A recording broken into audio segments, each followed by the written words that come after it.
Hello everyone, welcome back to another video.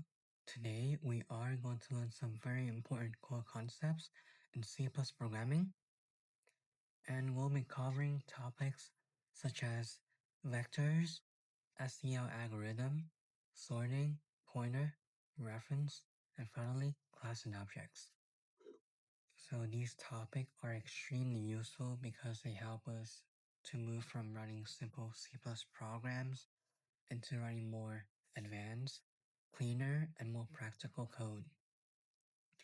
So before this lesson, you should already know some basic C++ syntax, such as variables, input, output, if statements, loops, functions.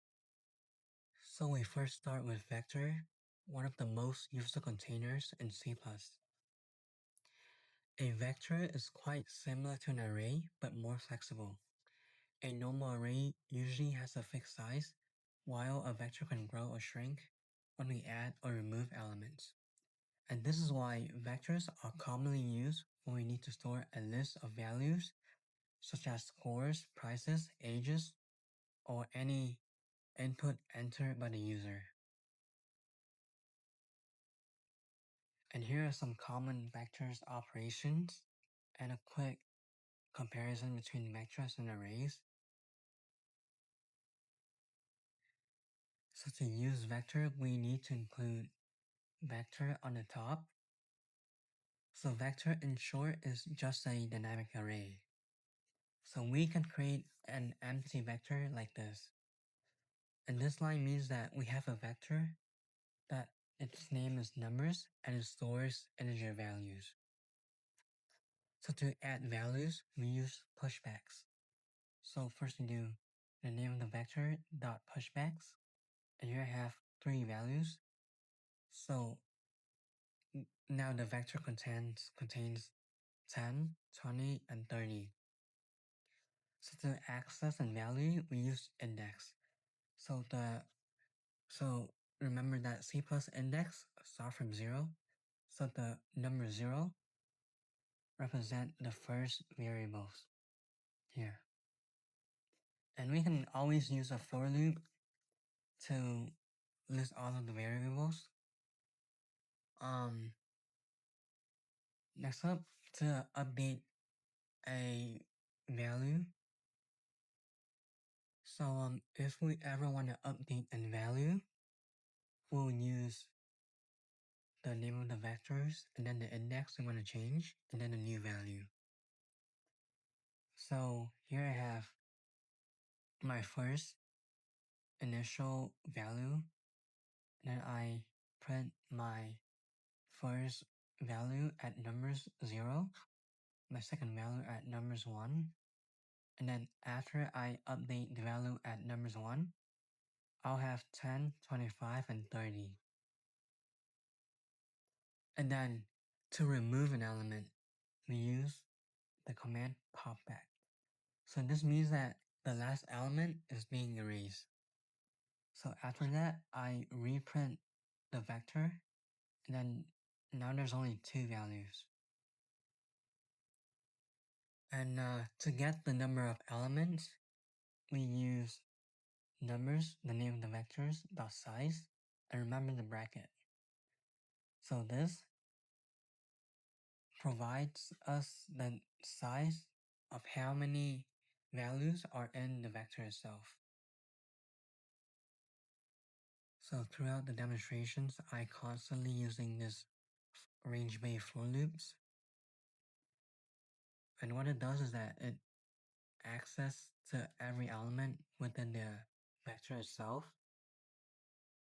It's quite handy.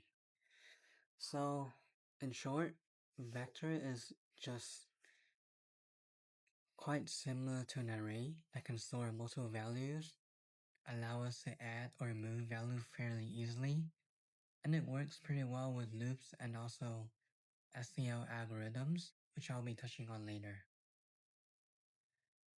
So here's just a quick recap of all the things that we just did. So moving on to the second part, we have sorting algorithm. First, we have to understand what this STL algorithm means. how can we use it, and how can we write our own manual sorting algorithm. So STL stands for Standard Template Library, and it provides a pre-made tools to work with data. So the key idea here is that instead of running many loops manually, we can use a built-in algorithm. And in this video, I'll be covering sort, which is arranging values, reverse, find, count, max, and min.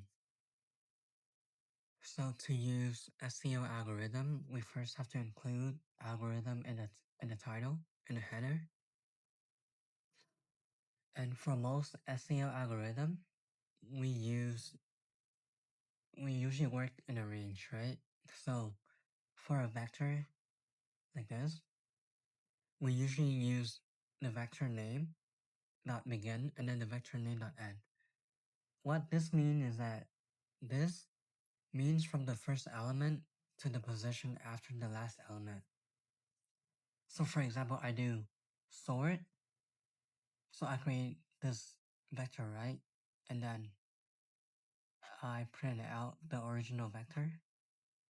So if I do sort dot begin and numbers dot end, it sorts from the first element to the last element from increasing, right?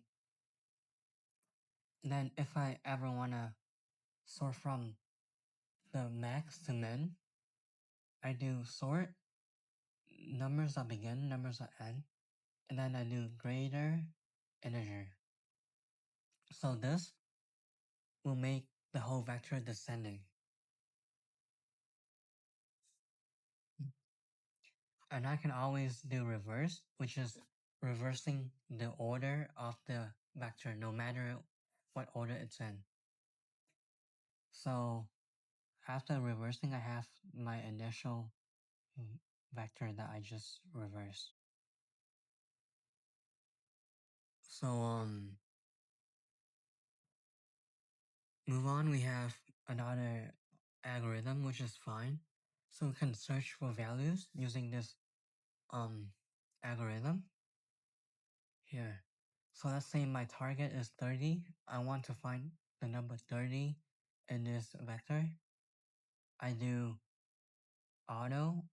Auto is like a variable that changes based on what values the algorithm returns.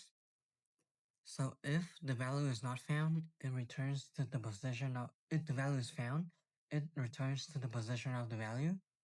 If the value is not found, it returns to the numbers.n, which is the last value. So here I do a little quick if functions so that I can determine the value of which position it was found. And finally, we can always do the max and min element. So the same as the first one, we use the variable auto, and then we write the name of the algorithm, and then the range. So here you see that when we use max and min element, these functions return the position.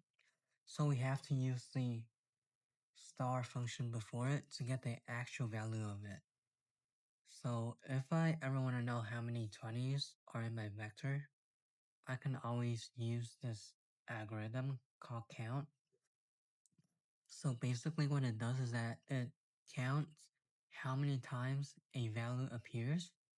So here I go count numbers begin, numbers end, which is the range, and then the value that I'm wanting to find. So it will return how many time it appears.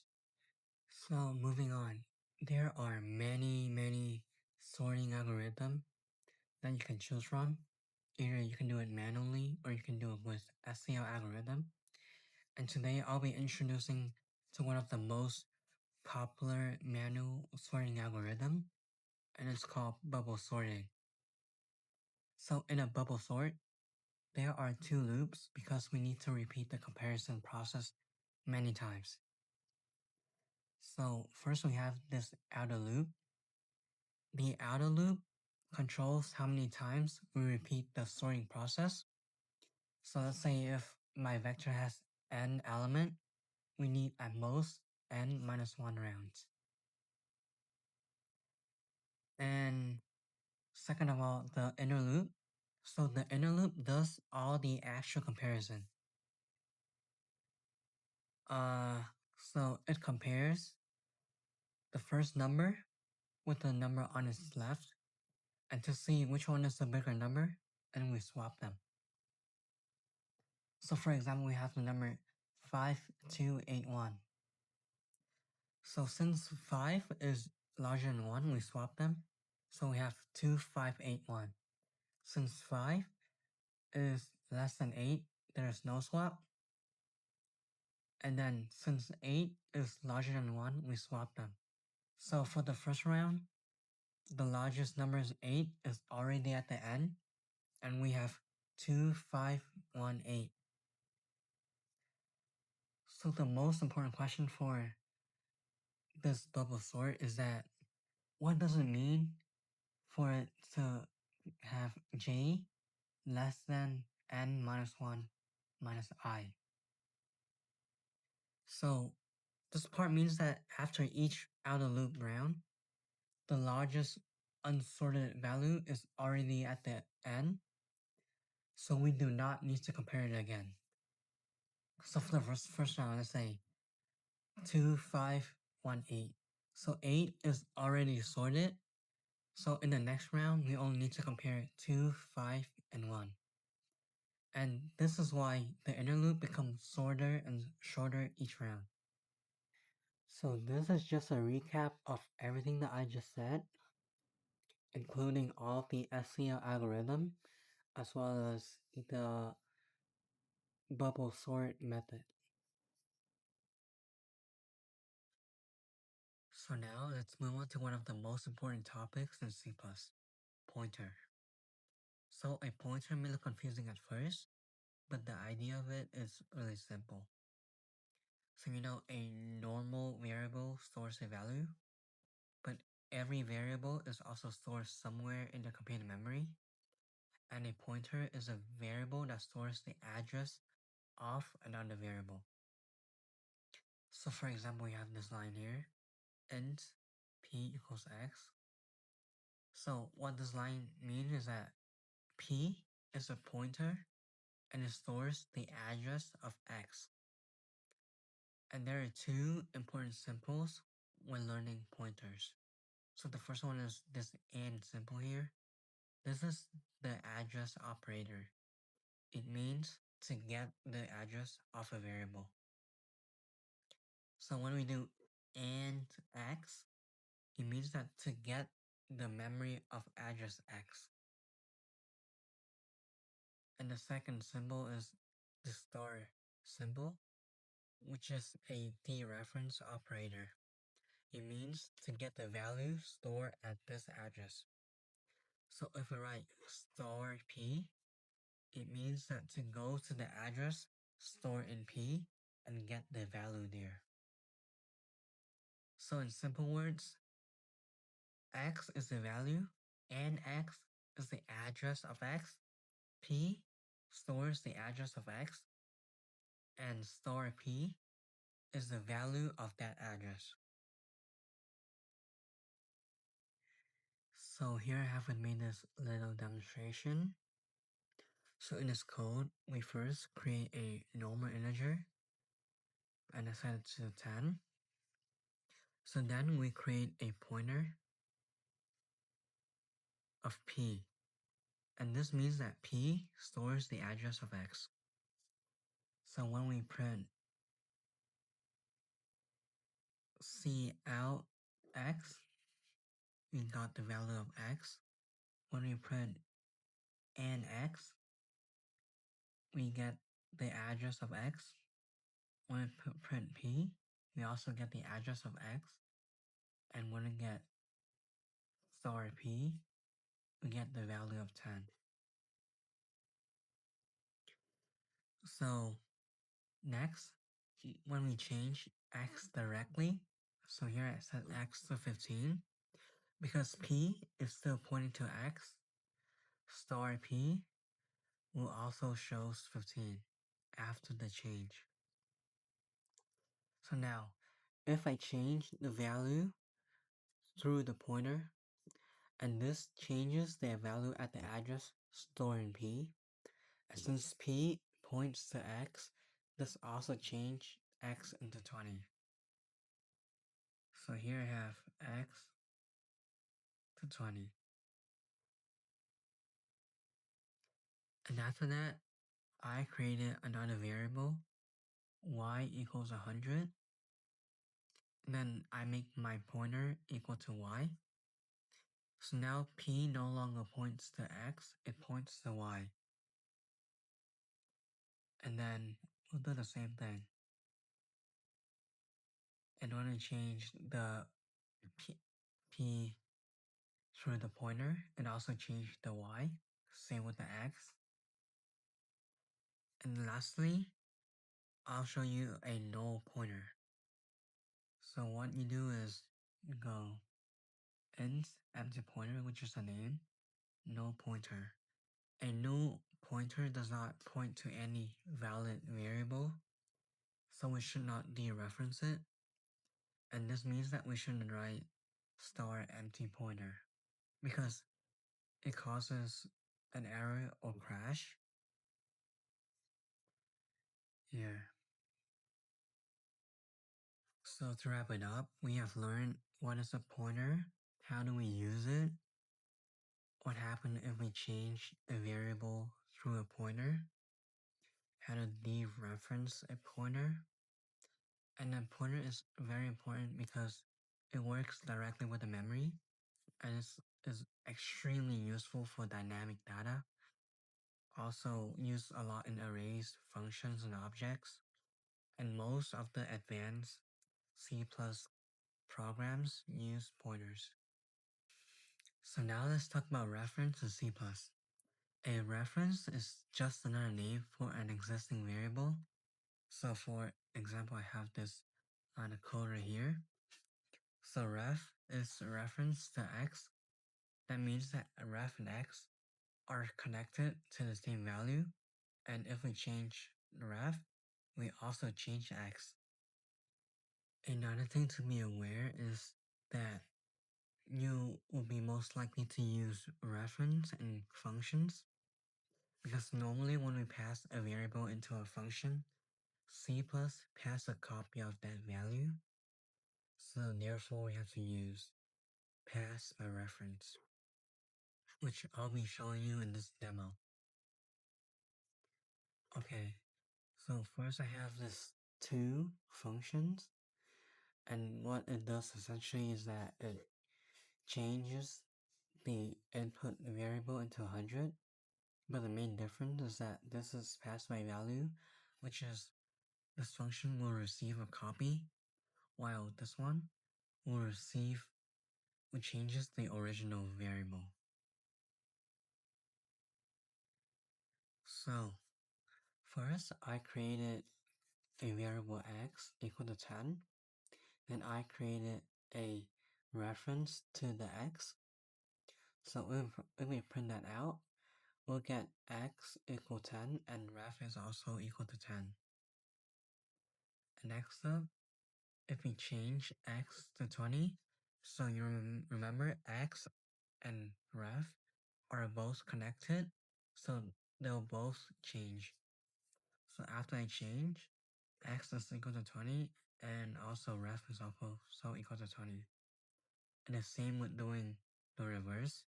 When we change the ref, we also change the x itself. And this is the most important part. So if I call this change by value a, which I use pass by value, this will essentially create a copy of the value a and not the actual value a. So you see, before we change by value a is 10, and we want to change to 100, but if we print the a value, it's still 10 because it is making a copy of a pre-existing function.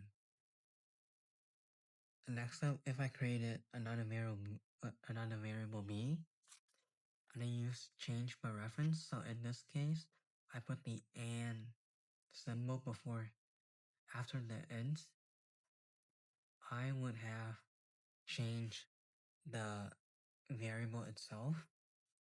So here, I want to change the 100, and after changing the function, I get 100.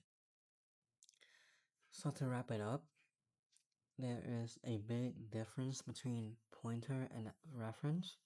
So pointer stores the address, it can be null, and it points to another variable using the star, any, and symbol, while the reference is just another name for a pre-existing variable. It cannot be null, cannot be reassigned, but it is an easier syntax. So now let's talk about struct in C++. A struct is a really simple concept, and basically what it does is it is used to group related data together. So for example, imagine that we have to store information about a student. So a student may have name, age, and GPA. So without a struct, we might have to write separate variables like name, age, and GPA separately. And this is fine if we only use it for one student. But what if we have many students? And then the code would be so messy. And this is not the most efficient way to do things. So the better way is to create a struct. So now students becomes a new custom data type. So here I have defined a struct of students, and this essentially means that a student has 3 pieces of data attached to it: name, age, and score. And this is just a printing function that is easier for me to print the students' informations. And this is to print all of the students in this vector that I'll be using later, using a range-based loops that is already covered in the previous sessions. Then we created one student as one, and we assigned the values to it. So our first student name is Anna, and then we want to print the first student information using the function that we just created. So you have the one student, and you can also change and create another student faster by doing student s2 and then fill in the informations respectively. So here I print another student named David. I have David here. So if I ever want to update a variable inside a struct, I can do the object name and the type of the variable I want to change. In this case, I want to change S1 student 1 score into 9.2. So the Anna new score is 9.2 and no longer 8.5. So here I can create a vector of students. This means that the vector stores student objects. So we can add student using pushbacks. We created S1 and S2, and also as another student named Linda and John. So if I ever want to print all of the students, I call my function that I just created, and then I have all the information that I needed. And this is another thing that you can do with struct vectors and also sorting algorithm. So if I assume that the first student has the highest score, and then I loop through all the students to find the student with the highest score, I can find the one with the highest score and then I can update it. So notice that the function receive constant student, and this is a ref, constant students. This is a range-based loops using a reference. So this means that we avoid copying the whole vector again, and the function is not allowed to change it. And we find the one with the highest score, which is Anna. So now let's move on to class and object-oriented programming. So the main idea of object-oriented programming is to organize the code around objects. So notice in real life, we have many objects, such as, students, car, bank account, book, employee. So each object has two things, data and behavior. So for example, students have data such as name, class, and GPA, and they can also have behaviors such as display information, updating the GPA, or check if the student has passed the class. So in C++, we use a class to describe this kind of object. Class is just like a blueprint, It contains both variables and a function. So in a class, we often use the access modifiers, and the two most important ones are public and private. Public means that we can access it from outside the class, and private means that we cannot access it directly from outside the class. And this is my code for the demo. So in this code, we have created a class called student, and this class is a blueprint for student objects. Inside the class, we have three private data members, age, name, and GPA. And they are private because we do not want outside code to change them directly. And next up is the constructor. A constructor runs automatically when we create an object. So in this case, we have created two objects, student 1 and 2, named Anna and John. And next is the display info, simply means that we display all the student information. Update GPA.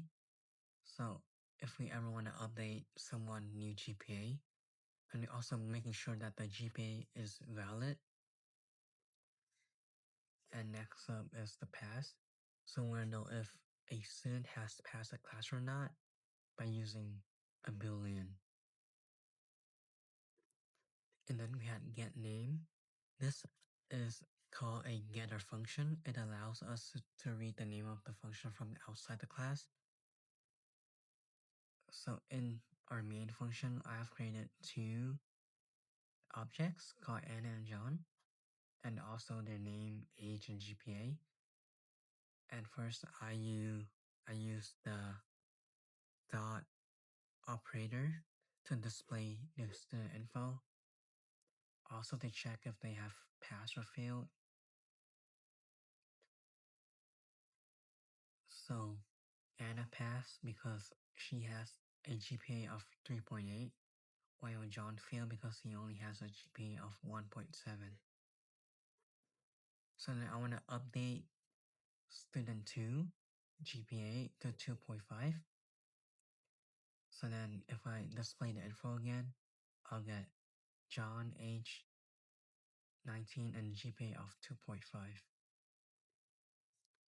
So next I create a vector of students, and this connects back to the earlier vector topic. And vectors does not only store numbers, it can also store objects, which most of the time we'll be using it for. So for this, I just created two student objects and then another student object named David with the following age and GPA. And this is just a range-based loops that I did from the vector topic. And to wrap it up, class is just a blueprint for creating objects. And there is a big difference between class and objects. Those are not the same thing. Class is a blueprint, and object is created from the blueprint. And one thing that I find really interesting while doing the class and objects is that I keep forgetting the semicolon after making a class. Although you might think that you won't need a semicolon, but in actuality, you have to have it after writing the class function. And that's the end of this video. So today we went through the core of C+ concepts, including vector, STL algorithm, sorting algorithm, pointer, reference, struct, class, and objects. And of course, each topic can go much deeper than that, but the goal of this video was to give you a clear foundation and help you to understand how these concepts connect together. If you are new to C++, do not worry if some of these topics, especially pointers and classes, feel difficult at first, and that is completely normal. The best way to learn them is to write small programs and practice step by step.